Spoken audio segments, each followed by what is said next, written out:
talk about how work that is anchored in common methodologies can result in barriers to investigative and intelligence product quality. Do you have any examples of methodologies that are at risk or have already become entrenched? Well, I think one of the things that we have to be very careful about is using tools, because let's face it, as I say, thinking is hard work. You know, we all have moments where we're tired.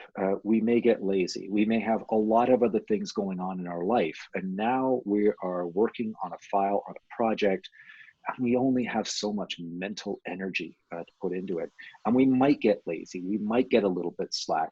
And these tools that I talk about that are very good for heavy lifting, we may come to rely on those just a little bit too much. One of the things I think is very important is when we're using tools to help us uncover bits of information that might even be in the background working to build links, rather than just accept as an article of faith that that link is correct, we have to ask the tough questions. So the machine, if you want to call it that, has found this connection. I need to verify that.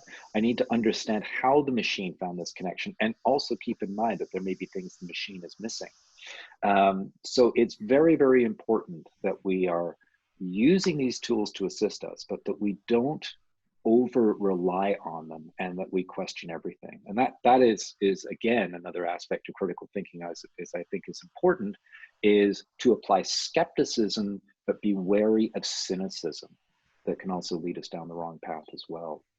So I guess the good news is that I believe personally, people who have the training and the understanding, investigators and analysts, we're going to be employed for quite some time to come. I don't think artificial intelligence is going to be taking over anytime soon from doing these fundamental jobs, because even AI can have biases that can be sort of expanded over time, and we've got to be very, very mindful of that. So that's the good news. What I often would liken it to is, let's say you've got the budget, you want to buy the coolest tool out there. Let's put it in the real world. You go out and buy a Formula One race car and you want to take it out on a track day. You're probably going to kill yourself or you're never going to be able to drive it to its full potential without the right degree of training. So I think it's very important that we have the right skills and the right tools, and we mix them all together, and we've got some understanding, some philosophy behind how we're doing what we're doing, and we're mindful. As Sun Tzu said in The Art of War, know yourself and know your enemy, 1,000 battles to be won. And it's that knowing yourself that is often the tough part here. I think since we've known each other, the content or the gas has shifted in a million different places. Like now, we used to look primarily at a few data sets, because I'm primarily a data guy. We used to look at a couple core data sets to come up with, to use in these tools. And now the data set, there's thousands of different types of data coming in. What used to be on Twitter is you can now find on Gab and Reddit and, all of these other sources. So you've got this constant shifting foundation on which you're trying to build a case or a building or a network or whatever it is that you're looking at. And it's moved tremendously in the last 5 years.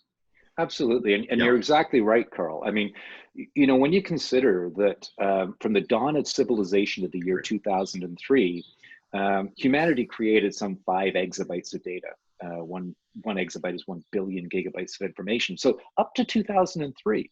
So if we go right the way back to petroglyphs on cave walls, if we think about the Gutenberg press invented in 1450, moving forward to Renaissance art, if we were to digitize all of that, digitize film photography, remember film, although it's making a comeback, all of that to 2003, 5 exabytes. Humanity today is creating 5 exabytes about every day and a half, and that number is increasing. So this is a very dynamic environment we lived in, and as you point out rightly, the amount of data out there is massive. One of the other things that's really important as well is that we have an understanding of what data is. The way that I would describe it is data is individual pieces. It could be numbers, it could be values. When we group data together, we get information. So that provides us with some context and some meaning. When we contextualize information, when we use our inductive and our deductive reasoning, when we develop a hypothesis, that takes us to knowledge. And what we've got to be very careful is to understand the difference between data information and knowledge, and that we make decisions based on knowledge, that we don't start falling into the trap of making decisions based on data, because we can so often get it really, really wrong. It's knowledge that we want to be making our decisions on.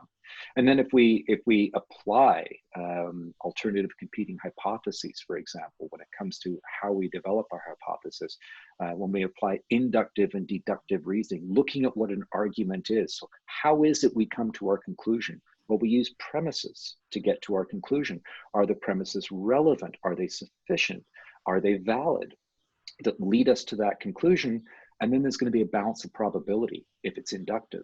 So we have to take that into account as well. The knowledge that we now have, there is a balance of probability in terms of how reliable that is going to be. And again, act on knowledge. Do not be acting on individual pieces of data, because we can get it so wrong. And